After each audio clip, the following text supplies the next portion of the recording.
Truth Social Trump, voilà, bravo, qui explique que il vient d'être informé. Je vais vous expliquer pourquoi d'ailleurs.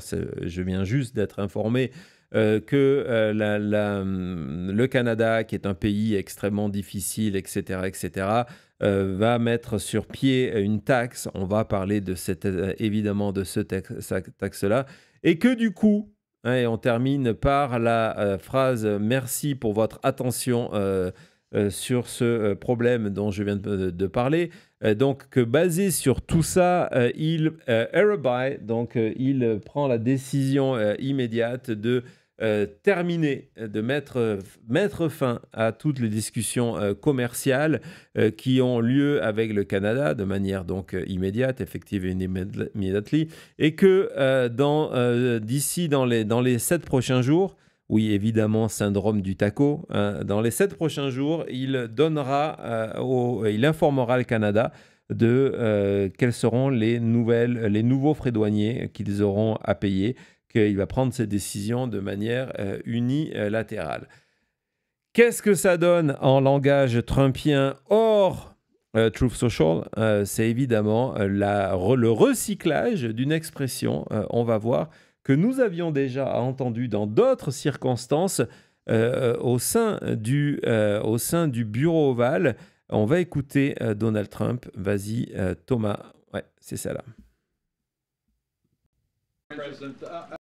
Okay. Mr. President, to go back to your Truth Social post on Canada specifically, why are you deciding to end trade talks with Canada, and what rate are you looking to set?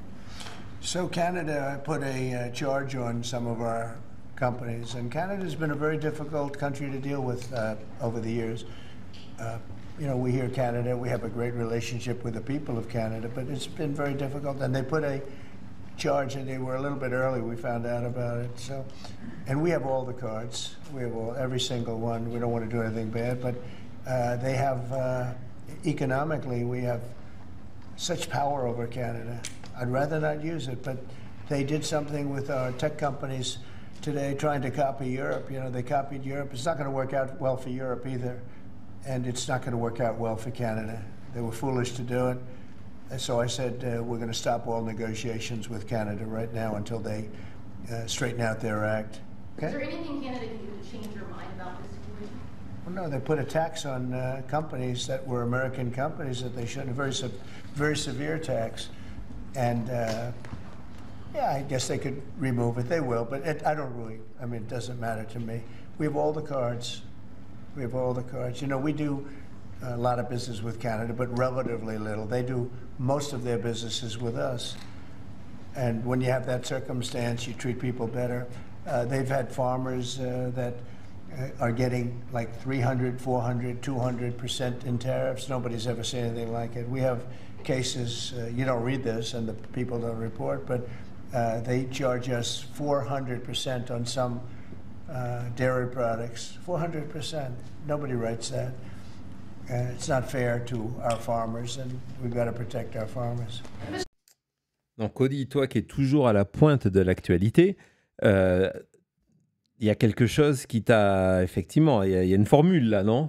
Il y a eu beaucoup de n'importe quoi dans ce clip, donc... Mais la formule... C'est qu'il va peut-être changer d'avis, c'est ça, c'est le taco? Non, tu me l'as dit pendant qu'on regardait l'émission. Qu'est-ce qu'il a utilisé comme formule lorsque il a dit qu'il avait toutes les cartes. Oui. Voilà. Ils ont toutes les cartes. Il n'y en a pas une qui c'est le retour de vacances. Ouais, c'est le retour de vacances. Non, parce qu'en plus, t'as sauté dessus quand on regardait la vidéo, de dire oui, effectivement, il a commencé à dire que, il a dit 3 fois, hein, c'est sa formule, on a toutes les cartes, mais vraiment, et vraiment toutes. Donc, on se rappelle que Thomas, la dernière fois qu'il avait dit ça, c'était avec...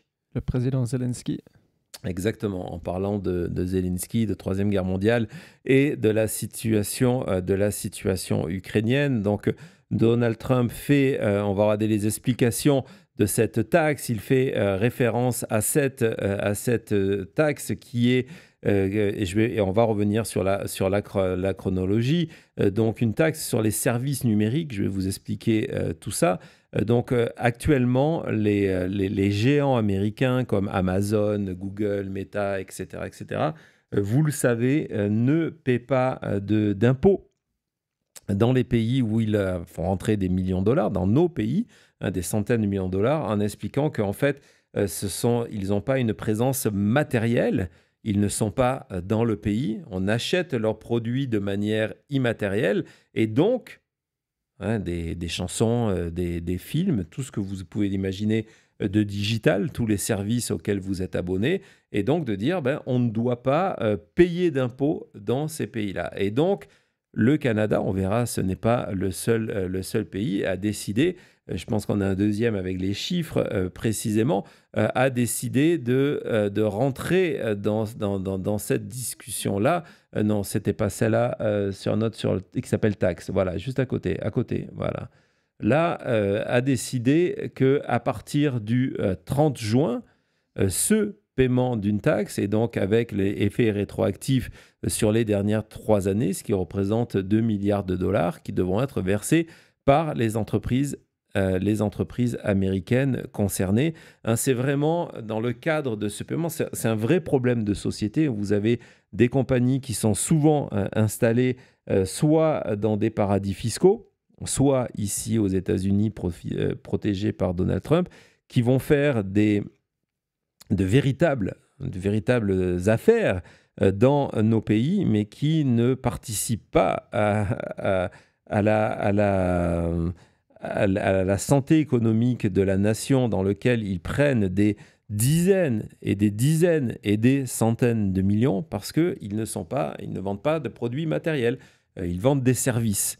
Et donc il y a cette tentative depuis plusieurs années du G7, on va y revenir dans quelques minutes, qui tente de répondre à cette question-là.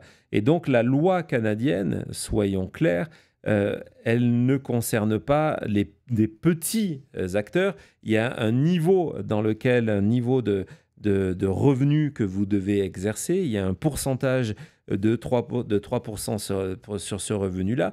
Tout ça, ça peut paraître assez logique, mais du côté de l'administration Trump, c'est un cheval de bataille extrêmement fort. Et on parle même du côté du Canada. Hier, lorsque les porte-paroles de Trump sur ce sujet-là sont allés sur les médias américains, ils décrivaient ce que faisait le Canada, que vous le sachiez, chers amis canadiens, comme étant un acte criminel. Un acte criminel. C'est ce qui a été dit.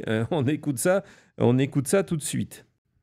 Digital service tax is an extraterritorial, really almost criminal act, right? Mm-hmm. They're taxing American companies who don't necessarily even have a presence in Canada, mm-hmm. and so and it's a 3% of revenue tax, not profits, revenue.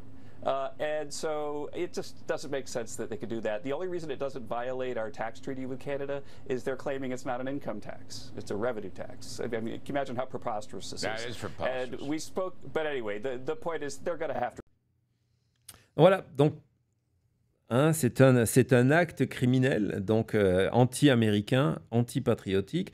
Du côté des États-Unis, on dit voilà, c'est des entreprises américaines qui sont punies par le Canada, et tant que le Canada ne va pas céder à cette menace-là, on va on va leur imposer, il n'y a plus de négociation possible en termes de frais douaniers, on va leur faire payer le fait qu'ils osent dans leur propre pays, c'est vraiment le cœur du problème. On est quasiment du côté de Donald Trump au niveau d'une forme d'ingérence, c'est-à-dire que vous n'avez plus le droit, sous la présidence Trump, de prendre des décisions sur la manière dont vous voulez taxer une entreprise du moment que cette entreprise-là, elle est américaine. Donald Trump dit non, voilà, nous on a décidé qu'on peut aller faire du commerce chez vous sans être imposé.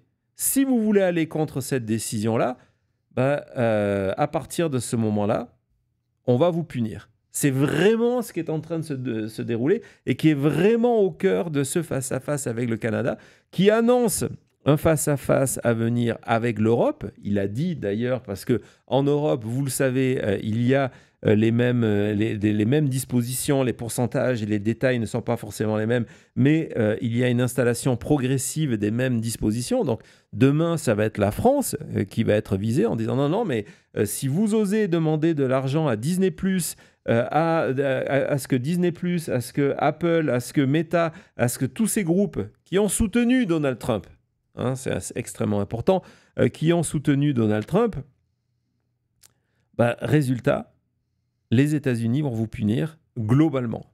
Globalement, soit vous laissez les compagnies américaines profiter sans payer d'impôts dans votre pays, soit ce qu'on va faire à votre économie est 100 fois pire. C'est vraiment une forme de chantage. J'espère que j'essaie de vous expliquer de la manière la plus pédagogique possible des contextes, des concepts un petit peu compliqués, mais on en est vraiment là. Avant de continuer, parce que vous allez voir, le Canada, malheureusement, chers amis du Canada, vous êtes juste le premier exemple. Il y a quelque chose qui se joue en coulisses depuis un moment. On va parler du G7 dans quelques minutes. Oui, Claudine, c'est exactement une forme de menace façon criminalité organisée, de chantage. On va revenir sur ce point qui est extrêmement intéressant. Je vais vous raconter les coulisses de cette décision. Vas-y Thomas, ce message-là qui est extrêmement intéressant, je crois que c'était encore une fois le New York Times ou le Washington Post, qui mettait en avant que cette décision était relativement étrange. Donc voilà, vous avez le détail de ces compagnies qui remportent plus de 20 millions, c'est-à-dire que si vous en faites 19, vous n'êtes pas taxé. 20 millions de dollars de revenus, vous allez payer jusqu'à 3%. D'accord ? Et c'est ce que Trump ne veut pas. Il dit non, c'est zéro ou c'est rien. Et comme le Canada a décidé de tenir tête, non seulement c'est rien, mais en plus de ça, on va les punir jusqu'à ce que le Canada se soumette et accepte ma règle. Ma règle, 0% ou c'est rien. Et donc, ce qui est intéressant, c'est que cet article dit, tout ça, ça a été publié, ça a été dit par Donald Trump le 27. La loi va prendre effet le 28, alors que dans la réalité, tout ça a été discuté pendant 3 ans et a été approuvé le 20 juin. Qu'est-ce qu'il s'est passé ? Et d'ailleurs, il en parle dans sa discussion en disant « je viens juste de l'apprendre », etc. Non, il ne vient pas juste de l'apprendre. C'est une décision qui a été validée, qui a eu l'assentiment royal le 20 juin dernier. Et ce qui s'est passé, c'est ça.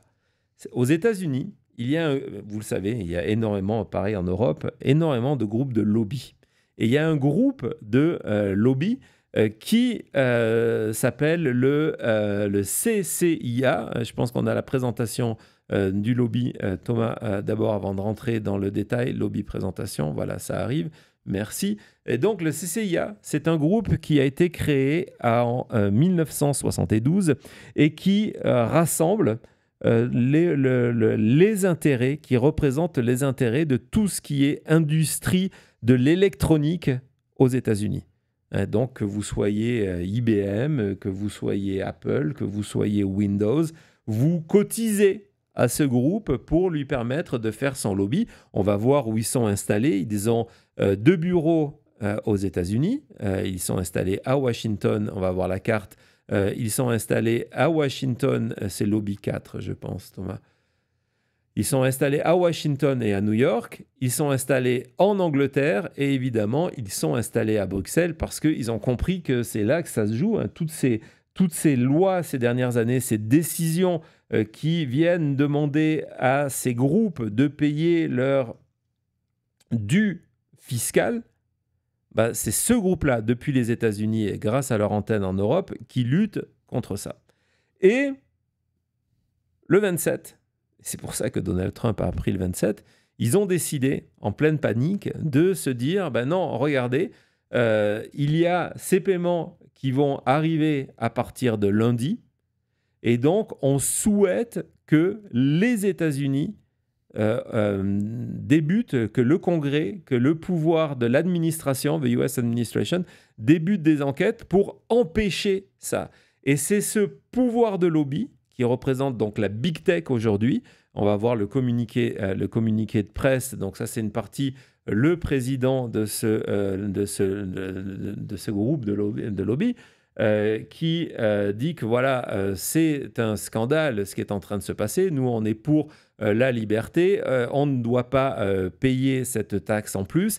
Et c'est cet effort de lobby qui, le 27 matin, est lancé le 27 au matin, qui arrive à la Maison-Blanche dans les heures qui ont suivi et qui fait que Trump prend sa décision alors que ça existait avant. C'est-à-dire que ce qui lui a mis le problème devant les yeux, ce n'est pas le travail de son administration, mais c'est le travail d'un groupe de lobby qui représente aujourd'hui un groupe qui donne de l'argent à Donald Trump et au Parti républicain, Big Tech.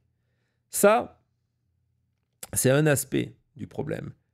Et encore une fois, j'en reviens à cette notion que le Canada, dans la réalité, c'est malheureusement pour eux, ils servent d'exemple pour Donald Trump.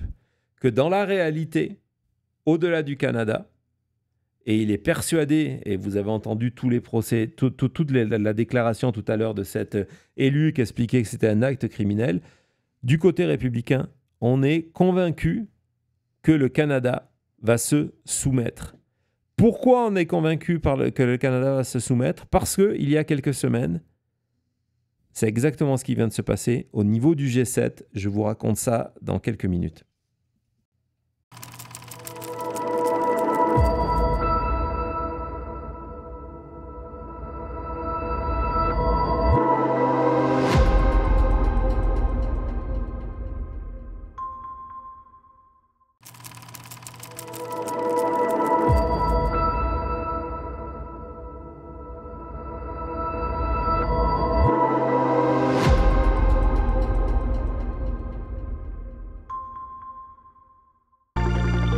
Souligner, ça fait plaisir qu'à chaque fois qu'on parle du Québec, du Canada, on voit comment nos vaguelettes canadiennes, et même nos vaguelettes européennes, mais vraiment les vaguelettes canadiennes ne se laissent jamais faire. Et de voir que votre opinion est forte. Et on a vu le résultat lors de la dernière élection, donc c'est bien de savoir que vous n'allez pas céder aux jeux et aux menaces, donc continuez comme ça, continuez dans le chat avec vos David, le Castor, c'est formidable. Merci beaucoup à tout le monde qui est là avec nous ce soir. Merci beaucoup à Marie-Ange pour ton super sticker depuis la terre de Maggie ce soir, merci beaucoup. On continue avec Stéphane qui vient de chez le coin de David. Merci beaucoup Stéphane pour ton soutien. Bah tiens Stéphane, pour ta présence émission après émission, ton soutien émission après émission, boum, c'est pour toi. Voilà, hein, c'est spécial section Canada, Québec, etc. Donc David Le Castor, Cody, tu t'en occuperas. Vas-y, continue, je suis désolé de t'avoir interrompu. C'est pas grave, on continue avec le triplé de notre Super Dupont. Et il dit, c'est pour les tacos, en vrai, ceux de Cody, bah tu sais quoi, on aura une photo à la fin de l'émission, je vais l'envoyer à Thomas pour toi. Donc merci beaucoup Michael, merci pour ton soutien. Et Stéphane, bah merci, fais-moi un mot sur Blue Sky, c'est simple, Cody Raymond. Et comme ça, on t'enverra à David. Merci beaucoup. Voilà, tu vois, merci, tout le monde se dit merci, c'est formidable. C'est rapide. N'oubliez pas de vous abonner si vous nous suivez sur X, venez, c'est complètement gratuit, 37 486, vous venez, vous cliquez sur la chaîne notification et vous nous rejoignez, vous ne ratez plus aucune émission de Maintenant Média et on vous en prépare des très très bonnes, donc voilà, venez, c'est gratuit et puis vous rejoignez dans le chat et puis si vous êtes du Canada, dans cette partie réservée au Canada, bah, c'est pas impossible que, comme Stéphane, il y a quelques secondes, vous gagniez ce sticker. Il suffit simplement de participer d'une manière ou d'une autre. Bon, il y a les super chats, il y a les super stickers, mais pas que. On récompense aussi la comédie, par exemple. L'humour. Pas la comédie, l'humour. L'humour, mais bon, voilà, donc merci. D'ailleurs, il y a déjà 2350 messages dans le chat. Merci beaucoup de participer, ça fait toujours plaisir. Ben voilà, C'est formidable. Donc, on retourne dans notre dossier. Et donc, maintenant que vous avez compris ce qui se passe entre les États-Unis et le Québec, j'allais dire le Québec, et le Canada, en fait, c'est un problème beaucoup plus vaste. Et ce que je vais vous raconter, chers amis européens et canadiens, surtout du côté européen, c'est l'histoire, malheureusement, d'une capitulation contre Donald Trump. Le 20 janvier, dans son discours de prise de... pas de prise de pouvoir, j'ai perdu le mot, mais vous avez compris, lorsqu'il est devenu président, mais ça c'est le mot, ça c'est l'anglicisme. Et donc, il a signé un mémorandum, donc un executive order, pour expliquer de manière encore une fois unilatérale que l'accord fiscal de l'OCDE, au sein du G7, l'OCDE, donc qui existait, que cet accord-là ne s'appliquait pas aux États-Unis. De quoi nous parle Donald Trump? Il nous parle d'un accord qui a pris des années à être suivi, à être validé, que l'administration Biden a accepté entraînant des pieds, et qui fait que, justement, les entreprises américaines qui font tous ces produits immatériels, vous allez voir, c'est exactement la même chose, doivent payer un impôt dans le pays dans lequel ils vendent leurs produits. C'est la nature du commerce qui a changé. Évidemment, lorsque il y a eu des accords de commerciaux il y a 20 ans, 30 ans, 40 ans, 50 ans, personne ne pouvait envisager un iTunes ou un Netflix. Soyons clairs. Aujourd'hui, c'est une réalité. Ce sont des milliards de dollars qui passent comme ça. Et donc, le G7 a mis en avant, après des années de discussion, Thomas, si tu peux... non, années de discussion. Voilà, ça arrive. Merci. Donc, c'est un accord qui date quand même de 2021. Et donc, Donald Trump arrive en disant, le 20 janvier 2025, OK, cet accord qui existe, nous, on ne va pas le respecter. Nous, les États-Unis, on va dire que, OK, cet accord concerne tout le monde, sauf nous, les États-Unis. Au sein de cette lutte, il y a la décision de Donald Trump de faire réformer le système fiscal américain et particulièrement la section 889, si mes souvenirs sont bons, et dans 899, et en disant, voilà, dans cette section 899, ce qui se passe, c'est que si, ce qu'on appelle un impôt de vengeance, c'est le terme utilisé, si vous êtes un État comme la France, comme le Canada, qui décidait, comme l'Allemagne, comme la Belgique, qui décidait de dire, OK, vous faites payer quelque chose aux boîtes américaines, on va vous mettre un supplément fiscal de 20%. Ça, c'était même avant les histoires de frais douaniers. Simplement, si vous avez une compagnie aux États-Unis, compagnie française, vous êtes installé aux États-Unis, vous allez payer un supplément d'impôt de 20% pour vous punir de ce que votre pays fait. Et en plus, maintenant, la nouvelle dimension dans le cadre du Canada, c'est que de se dire, en plus de ces 20%, c'est de dire, au-delà de ça, vous allez avoir des frais douaniers supplémentaires. Donc là, c'est plus le Canada. Le Canada, pour l'instant, c'est les frais douaniers supplémentaires, mais il a annoncé pour l'Europe. Donc, au-delà de cet impôt de vengeance, il y a les frais douaniers qui arrivent. Et donc, la politique de Trump, c'est de dire, nous, on n'accepte plus cet accord-là qui devait toucher tous les pays. Ça ne nous concerne pas. On va continuer à payer 0%. Vous ne voulez pas, vous allez payer cher. Et le pire dans tout ça, il y a un très très bon article du Monde dont on a l'illustration qui a été publié aujourd'hui sur ce sujet-là. On va commencer par l'illustration où c'est le G7, et vous allez voir pourquoi, qui est en train de cuire à courbouillon. et qui propose de mettre un petit peu de sel dans la soupe parce que c'est exactement ce qui est en train de se passer. Donc, on va voir le début de cet article du Monde. Ouais, je pense que tu as, voilà, le titre à nous mettre. Et donc, là, on apprend. Ce n'est pas forcément le sujet le plus excitant, mais qui est extrêmement important parce qu'on parle de milliards de revenus, on parle d'économie. Vous allez voir comment ça met même en péril l'économie de certains pays et ça peut même mettre en péril les recettes fiscales françaises. Et donc d'expliquer que taxation mondiale des multinationales, ce que je viens de vous raconter, Trump impose au reste du monde l'exemption des entreprises américaines. On est dans la position où Trump, première nation du monde, dit « bah non, nous non, vous oui, nous non ». Il n'y aura pas d'accord, on ne va pas appliquer l'accord d'impôt mondial. Et le pire, c'est que ça vient de marcher. Je vais vous montrer cette série de tweets postés par Scott Bessent, donc le secrétaire d'État au Trésor, il y a quelques jours, qui, donc c'était le 26 juin, il y a 2 jours, qui se félicitait qu'après des mois de dialogue, le dialogue c'est avec un pistolet sur la tempe, soyons clairs, que le G7 avait décidé de faire l'exception pour les États-Unis.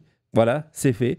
Que donc le G7 a accepté que les États-Unis ne seraient pas visés par ce texte-là. Donc il explique tout ça. Donc il dit que du coup, il va demander que cette section 899 soit supprimée. Je pense que c'est dans la deuxième partie de ce très long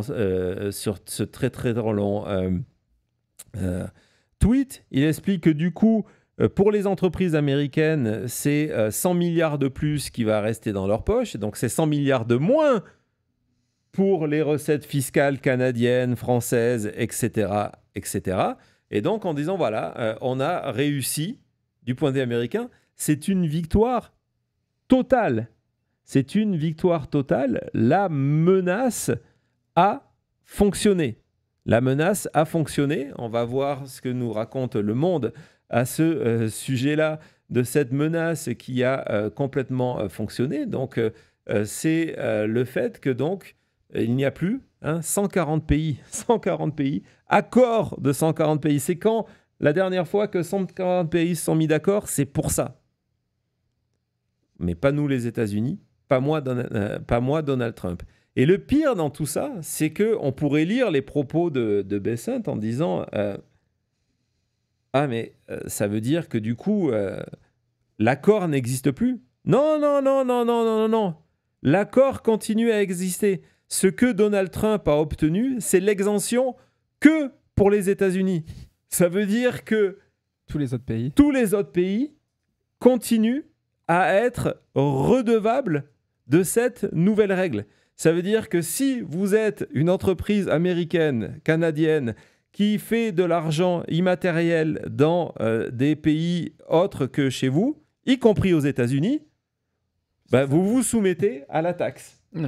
Vous vous soumettez à la taxe. Donc, on va voir cette confirmation au niveau du G7. Vas-y, c'est là. Donc, c'est vraiment le cas.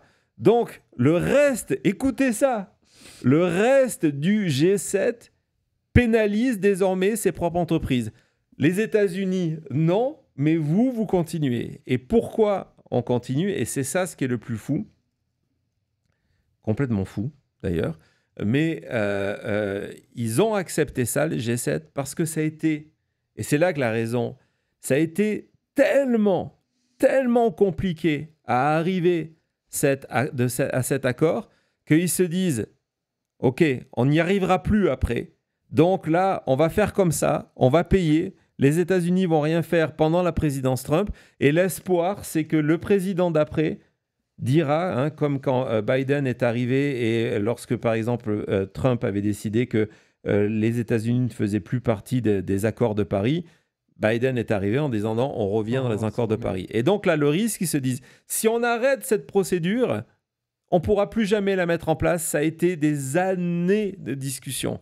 Et donc, résultat, on va la continuer. Et puis, dans 4 ans, on espère que le nouveau président dira, OK, je retourne dans le cadre de cet accord. Ouais. Et donc, les contribuables français, américains, français, allemands, canadiens, etc., et une part de ces 100 milliards de dollars. C'est fou de voir quelqu'un dire publiquement en espérant qu'à l'avenir, il y aura un autre président hors Trump pour remettre les choses en ordre. Ben, on a vu avec Musk ce qui se passe quand tu n'es pas d'accord avec Bessent. Donc, je me demande s'il y a eu des négociations bien musclées. Hein. Non. Non. Non.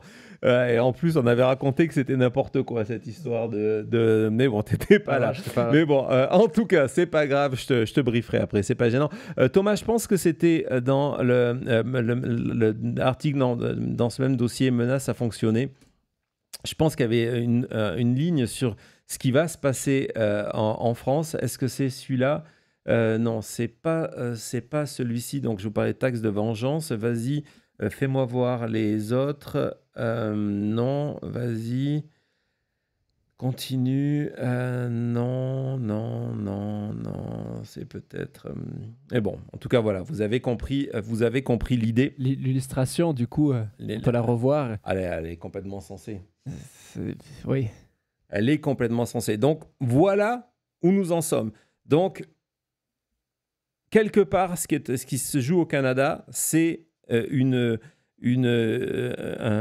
quelque chose de collatéral à ça. Et quand Trump dit, voilà, j'ai découvert, parce qu'en fait, lui pensait que tout ça était réglé dans le cadre de ce nouvel accord avec le G7 et l'OCDE. Donc, il pensait que tout ça était réglé. Et donc, du coup, non, les Canadiens, ils ont cette mesure en plus. Et c'est pour ça qu'il a décidé de tout arrêter. Donc,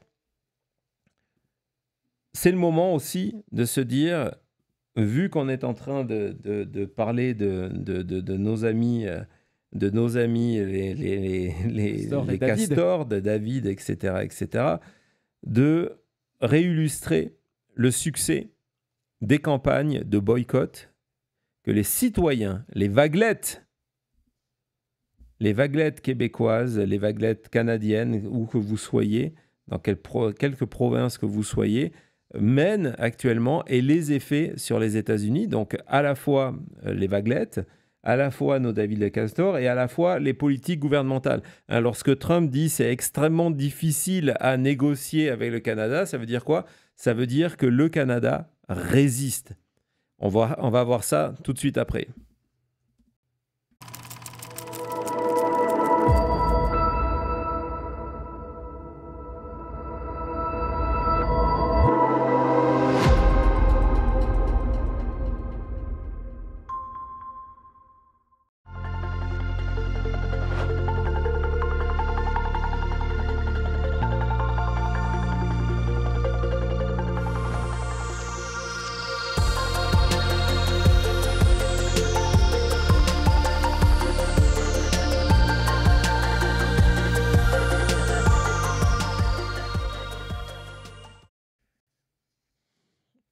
Donc, je vais vous montrer différents exemples de l'efficacité du boycott canadien et des retombées sur le territoire américain. Et ce qui explique que Trump, hier, a pris cette décision de dire on arrête tout parce que, en fait, il est obligé de taper fort sur la table en espérant que ce boycott et ces décisions économiques du gouvernement canadien s'arrêtent. N'oublions pas que le Canada est le deuxième partenaire économique en termes d'échange des États-Unis. Donc, c'est extrêmement important. Tout à l'heure, on avait les chiffres, Thomas, si tu veux revenir. Justement, cette partie de chiffres sur les tarifs, etc. C'était voilà. Donc, pour que vous compreniez la situation, et on est encore une fois dans du TACO, en expliquant donc que c'est le deuxième plus grand partenaire commercial des États-Unis. Donc, il y a ces taux de 25, de 10, tout ça s'est promené avec des exemptions, avec des dates qui ont changé. Et d'ailleurs, petite parenthèse, la première personne aux États-Unis en termes d'élus, hein, c'est le tweet que tu voulais montrer tout à l'heure, qui a réagi, on va le voir, en disant que c'était complètement débile ce que venait de faire Donald Trump. Tu l'as voilà, en disant c'est de la pure stupidité. C'est pas n'importe qui, c'est quelqu'un que vous connaissez pas forcément, mais je trouvais que c'était extrêmement intéressant parce que c'est un élu du Nevada. C'est un élu de Las Vegas qui est ici. Et hier, justement, le Nevada et Las Vegas venaient de publier les chiffres et cette confirmation d'une baisse du chiffre d'affaires, du nombre de visites de touristes à Las Vegas qui est en baisse de plus en plus et qui commence à poser des véritables problèmes pour les rentrées économiques, les rentrées financières de la ville de Vegas et du coup de l'État du Nevada. Et je trouvais assez symbolique que lorsque Donald Trump dit « on arrête tout », je vais punir le Canada en prenant une décision sur un chiffre et ça sera ce chiffre ou rien, que le premier politique à dire mais c'est complètement stupide, c'est un élu d'ici. Parce que nous sommes impactés de ces opérations de boycott menées par le Canada. Donc voilà, c'était une petite parenthèse locale, mais je voulais vous montrer ça. Et pourtant, on est loin de la frontière, hein, Nevada, on est loin de la frontière. Par contre, des villes qui sont plus proches ou des États, on va commencer par le Maine, on vous en avait parlé. C'est un article qui est paru il y a quelques jours dans Business Insider, je pense, et qui nous explique que la guerre de Trump contre le Canada est en train de pousser des tas d'entreprises, très souvent dans le tourisme, au niveau du Maine, mais pas que dans le tourisme, hein, aussi dans la production de homards, par exemple, au bord de la faillite, que certains ont déjà été obligés de fermer.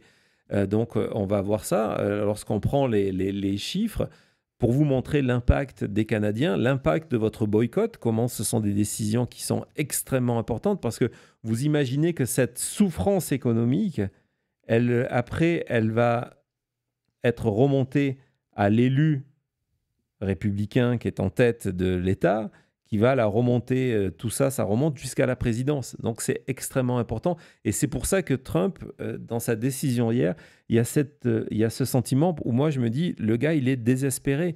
C'est-à-dire qu'il dit, ben voilà, en gros, c'est vous acceptez ce que je suis en train de dire, sinon j'arrête tout. Hein, c'est une sorte de bluff, peut-être, ou pas. On va voir comment le Canada réagit, s'il décide de call ou pas ce bluff, mais c'est parce qu'aussi, c'est la réalité, ce que je suis en train de vous montrer, c'est la réalité des conséquences de cette position de Trump contre le Canada. Et donc, on explique que du côté du Maine, des commerces du Maine, on pense qu'on va avoir, en termes de tourisme, une chute de au moins 25%. On revient sur les premiers mois des touristes qui ont traversé la frontière canadienne sur les 4 premiers mois de l'année. Donc, ce n'est même pas la période la plus forte en termes touristiques. Donc, c'est janvier, février, mars, avril. Il y a eu 157 000 traversées de touristes en moins, hein, qui du coup ne sont pas venus, qui ont boycotté. Et c'est toute l'économie qui est touchée. Il y avait un reportage photographique qui accompagnait cet article de magasins qui sont habitués à avoir des touristes québécois, très souvent dans le Maine, qui d'ailleurs proposent d'acheter soit en dollars américains, soit en dollars canadiens. Ils ont les deux caisses qui étaient fermées. Ils ont été obligés de fermer des restaurants, des hôtels, tout ce genre de services. Des tentatives locales d'essayer de dire non, nous, on n'est pas Trump, venez ici, avec ce genre de drapeaux qui sont affichés dans les rues pour dire regardez, nous sommes souvent, d'ailleurs, il y a beaucoup de monde dans ces villes frontières qui ont la double nationalité et qui ont des fois des commerces du côté américain comme du côté canadien. Et ça, c'est du côté du Maine. On va voir avec d'autres exemples de villes frontières. On part sur la côte ouest cette fois-ci. Donc, c'est pas le Québec. On est dans l'État de Washington où les conséquences du boycott et des taxes, des frais douaniers canadiens qui ont augmenté, font multiplier les fermetures. La situation dans ces villes frontières est telle qu'on la compare à la période de pandémie, en se disant que c'est pire ce qui est en train de se passer. Wow. C'est pire, donc c'est l'autre extrait. D'abord, je suis désolé, c'est pas fait dans l'ordre. C'est pire parce que à l'époque, il y avait au moins une aide gouvernementale pour aider. C'est-à-dire, OK, il y avait personne, c'était la pandémie, et on avait le gouvernement américain ou le gouvernement local, donc au niveau de l'État de Washington, qui disait, tenez, il n'y a plus rien, donc on va venir vous aider. En ce moment, il n'y a pas d'aide. Donald Trump, il laisse à l'abandon, on va le voir dans quelques secondes, on va partir en Iowa, il laisse à l'abandon complètement ces commerces qui sont frappés, qui vivent en direct les effets de sa politique.